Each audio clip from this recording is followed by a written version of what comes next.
नाशिकच्या प्रस्तावित ring road प्रकल्पामुळे बाधित झालेल्या शेतकऱ्यांनी जाहीर केलेले मुंबई चला आंदोलन तुर्तास स्थगित केले आहे। रिंग रोडची मार्गरेषा आणि भूसंपादन मोबदल्याबाबत प्रशासनाकडून अन्याय होत असल्याचा आरोप शेतकऱ्यांनी केला आहे। या प्रश्नावर येत्या शनिवारी महत्त्वाची बैठक आयोजित करण्यात आल्याने आंदोलन पुढे ढकलण्यात आले आहे। शेतकरी प्रतिनिधींच्या मते प्रशासन आणि लोकप्रतिनिधींसोबत अनेक चर्चा होऊनही त्यांच्या मागण्यांवर समाधानकारक तोडगा निघालेला नाही। त्यामुळे न्याय मिळावा यासाठी मुख्यमंत्री निवासस्थानावर मोर्चा काढण्याची भूमिका त्यांनी घेतली होती। दरम्यान शनिवारी होणाऱ्या बैठकीत सकारात्मक निर्णय न झाल्यास येत्या मंगळवारी मुंबईतील वर्षा निवासस्थानावर मोठे आंदोलन छेडण्यात येईल असा इशारा शेतकरी प्रतिनिधींनी दिला आहे। आज वर्षा निवासस्थानी मुंबई या ठिकाणी रिंग रोड बाधित शेतकरी आंदोलन करणार होते, मुख्यमंत्र्यांची भेट घेणार होते। परंतु तत्पूर्वी या ठिकाणी नामदार गिरीश भाऊ महाजन यांचे शिवसहाय्यक संदीप भाऊ जाधव आणि नाशिक पोलीस आयुक्त DCP काळे साहेब यांनी या ठिकाणी येत गिरीश भाऊंशी फोनवर चर्चा करून दिली। येत्या शनिवारी दुपारी शेतकऱ्यांची जिल्हाधिकारी कार्यालयात या ठिकाणी मीटिंग आयोजित करण्याचं त्यांनी पूर्णपणे आश्वासन दिल्यामुळे आणि तोपर्यंत नाशिक जिल्हाधिकारी कुठली नोटीस किंवा कुठली छोटी खरेदी करणार नाहीत या विषयाचं सुद्धा नाशिक जिल्हाधिकारी यांच्याकडून आम्हाला आश्वासन दिल्यामुळे आजचं मुंबईचं वर्षा निवासस्थानाचं आंदोलन या पवित्र स्थळी क्रांतीसूर्य महात्मा ज्योतिबा फुलेंच्या या स्मारकाच्या प्रांगणात आम्ही स्थगित करत आहोत। आणि जर शनिवारी मीटिंग नाही झाली तर मात्र मंगळवारी आत्मदहनाचा इशारा आम्ही वर्षा निवासस्थानाच्या बाहेर दिलेला आहे। याचाही प्रशासनाने गांभीर्याने विचार करावा। आमची फसवणूक होऊ नये, शेतकऱ्यांच्या अलाइनमेंटच्या संदर्भात आणि योग्य दराच्या संदर्भात योग्य तो मध्यम मार्ग काढून या आंदोलनामध्ये शेतकऱ्यांना न्याय द्यावा ही आमची भूमिका आहे। कुठल्या नेमक्या नोटीस पाठवल्या जात आहेत आणि काय कारवाई केली जाते? वाघ कोण आहेत, त्याच्याकडनं काय कारवाई होते? नाही, उपजिल्हाधिकारी वाघ हे अत्यंत उर्मट अधिकारी आहेत। ते जिल्हाधिकाऱ्यांची आणि वरिष्ठ मंत्री महोदयांची सुद्धा दिशाभूल करतात। 19 ची नोटीस काढतात, तिला हरकती मागवतात, हरकती गेल्या का निकालात काढतात की याचं तुम्हाला काही व्हॅल्यू नाहीये, ही निकालीत काढलेली। त्याच्यानंतर 21 ची नोटीस म्हणजे अंतिम वाटाघाटीची नोटीस काढतात आणि त्या ठिकाणी शेतकऱ्यांना धमकावतात की तुम्हाला जो 25% जो अधिकचा मोबदला देणार आहोत तो तुम्हाला मिळणार नाही, आत्ताच खरेदी करा। म्हणजे अशा विषयाचे ते वाघ अत्यंत उर्मट आहेत। म्हणजे जिल्हाधिकाऱ्यांनी आमच्या समोर 3 वेळा त्यांना आदेश पत्र काढायला सांगितले, तरी पण आम्ही गेल्यानंतर त्यांनी सांगितलं मी काढणार नाहीत। जिल्हाधिकाऱ्यांनी काय सांगायचं ते सांगू द्या, पण मी माझ्या अधिकारात करणार नाही, इतकं उर्मट। आणि त्यांनीच, मी तुम्हाला सांगतो, या वाघ साहेबांच्याच अधिकाराखाली काही बिल्डरांनी काही अधिकाऱ्यांनी त्या ठिकाणी जमिनी घेतलेल्या आहेत। यांचा त्याच्यामध्ये मोठा हितसंबंध आहे, म्हणून आमच्या शेतकऱ्यांना ते सातत्यानं अन्याय करतात त्या ठिकाणी। गिरीश भाऊ महाजन साहेबांचा शेतकरी प्रतिनिधी आणि सर्व शेतकऱ्यांसोबत आपण बोलणं करून दिलेलं आहे। शेतकऱ्यांच्या प्रमुख मागण्या ज्या आहेत त्या रिंग रोड अलाइनमेंट मध्ये मोबदला वाढवून मिळणे, योग्य मोबदला मिळणे आणि जी अलाइनमेंट काही त्यांच्या घरावरून काही विहिरी वगैरे याच्यातून क्षेत्रातून जात आहे त्याच्यात बदल करणे असे अपेक्षित आहे। या 2 प्रमुख मागण्यांसाठी वेळोवेळी जिल्हाधिकारी आणि इतर अधिकाऱ्यांनी त्यांची बैठका घेऊन तो प्रश्न सोडवण्याचा प्रयत्न केलेला आहे।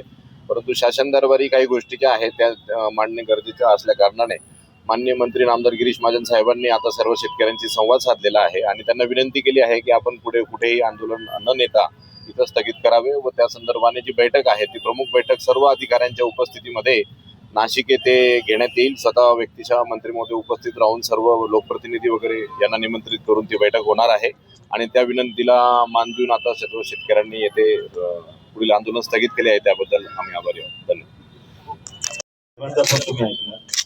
मुंबईच्या सुद्धा वरिष्ठ अधिकाऱ्यांना ते रविवारच्या मीटिंग मध्ये आपल्या बोलवत आहे। त्याचबरोबर गिरीश भाऊ स्वतः भुजबळ साहेब पण त्या मीटिंगला असतील, नरहरी झिरवळ साहेब पण असतील आणि आपले संबंधित आमदार सगळे, आपण त्यांनाही आपल्या वतीनं सांगू। आणि रविवारच्या मीटिंग मध्ये जर साहेब मीटिंग नाही लागली तर मी आदरणीय पोलीस प्रशासनाच्या पुढे तुम्हाला सांगतो संदीप भाऊ, मंगळवारी होणारा मोर्चा हा शांततेचा नसेल। आम्ही वर्षा निवासस्थानी जाणार म्हणजे जाणार, मग आम्हाला कोणी थांबू शकत नाही। आणि आम्हाला जर कोणी चुकीचं आमच्यावर गुन्हे सुद्धा दाखल, आम्ही विश्वासानं ही प्रत्येक वेळी समाचाराची भूमिका घेऊन या ठिकाणी थांबतो। आमच्या सर्व शेतकऱ्यांना न विचारता मी तुम्हाला सांगतोय आणि त्यांना सुद्धा आश्वासित करतोय, नाही झालं तर मंगळवारी जर मुंबईला गेलो, मी वर्षा निवासस्थानी तुम्हाला सांगतो आत्मदहन करून टाकेल शेतकऱ्यांसाठी। जर शेतकऱ्यांना न्याय नाही मिळाला तर मंगळवारचं आंदोलन हे टोकाचं असेल, कारण आमची मुदत संपलेली आहे, आमची वेळ संपलेली आणि आमचा संयम पण संपलेला आहे. त्याच्यामुळे आम्हाला उगाच कुठलं तरी चुकीचं पाऊल उचलण्याला मजबूर करू नये. पोलीस प्रशासनाचं आम्हाला खूप सहकार्य म्हणूनच हे आंदोलन इथपर्यंत आलंय आणि इतकं शांततेनं चाललेलं आहे. परंतु शासनाकडून आम्हाला कायम तुझ्या भावाची वागणूक मिळते. म्हणजे जिल्हाधिकारी साहेबांनी जरी आता सांगितलं, पण आपल्या स्तरावर त्या नोटीस आम्हाला आमच्या ताब्यात द्या की 30 तारखेपर्यंत मिटिंग होत नाही तोपर्यंत कुठली नोटीस इश्यू करणार नाही, 1-2 गुंठ्याच्या खरेद्या करणार नाही आणि संबंधित सर्व डिपार्टमेंटचे अधिकारी त्या मिटिंगला उपस्थित राहतील असं आपण जिल्हाधिकाऱ्यांना सांगून परत एकदा आम्हाला 2 वाजेपर्यंत ते पत्र आमच्या ताब्यात द्या. म्हणजे आमच्या सगळ्या शेतकऱ्यांचा विश्वास तुमच्यावर आहे. आम्ही काय म्हटलंय की गिरीश भाऊ आम्हाला पाहिजे, तुमच्यापर्यंत लोक चुकीच्या माहिती पाठवतात. मी मीडिया समोर सांगतो की आम्ही गिरीश महाजनांना विनंती केलेली आहे का ते आम्हाला न्याय देऊ शकतात. आम्ही कधीही म्हटलं नाही का गिरीश महाजन आम्हाला नको. हे जे काही तुमच्यात आणि आमच्यात जे गैरसमज पसरवले जातात हे चुकीचे आहेत. न्याय देणारे ते आहेत, ते मंत्री आहेत आणि त्यांनी आम्हाला सकारात्मक भूमिका घेऊन न्याय द्यावा.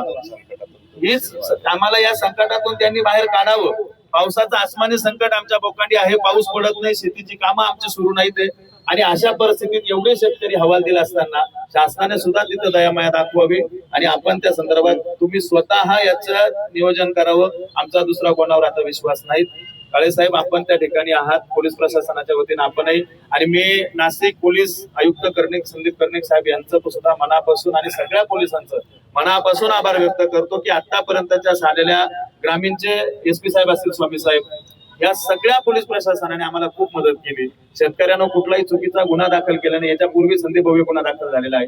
मी दिवशी जिल्हाधिकारी साहेबांशी चर्चा केली, त्यांनी सुद्धा ते आदेश केलेले आहेत, पण त्याची कुठेही प्रगती दिसत नाही. त्याच्यामुळे गिरीश भाऊंना सांगून सुद्धा तो गुन्हा सुद्धा आमच्या शेतकऱ्यांवरचा मागे घ्या, कारण तिथे काही आंदोलन करायला गेले नव्हते, आपले लोक त्या ठिकाणी गेले. आमच्या शेतीत उभं राहून आम्ही जाब विचारणं आमच्या शासकीय कामात अडथळा कसा निर्माण होऊ शकतो. म्हणजे या सगळ्या चुकीच्या गोष्टी घडलेल्या आहेत त्या थांबवाव्यात. शेतकऱ्यांना आमचा, हे बघा मी परत एकदा सांगतो, रिंग रोडला आमचा कुठेही विरोध नाहीये. रस्ता झाला पाहिजे, विकास झाला पाहिजे, त्याचं आमचं समर्थन आहे. पण तुम्ही 8 लाख लोकांचा विचार करता येणार आहे, आपण इथल्या 200 लोकांचा विचार करत नाही. अहो, ज्यांनी पिढीजात त्यांच्या जमिनी जपलेल्या आहेत त्यांना योग्य मोबदला द्या. फक्त आम्ही जमीन अशी तुम्हाला आमच्या गावातून, आमच्या मातोरीमधून नारळ फोडतो आम्ही, तुम्ही ती अलाइनमेंट योग्य करा, योग्य मोबदला द्या. पहिला नारळ मातोरी गावात फोडू आपण उद्घाटनाचा, तुमच्या शुभारंभाचा हा शब्द पण तुम्हाला या ठिकाणी देतो. आता त्यांचा फोन आलेला आहे, स्वतः जिल्हाधिकारी साहेबांचा फोन झालेला आहे.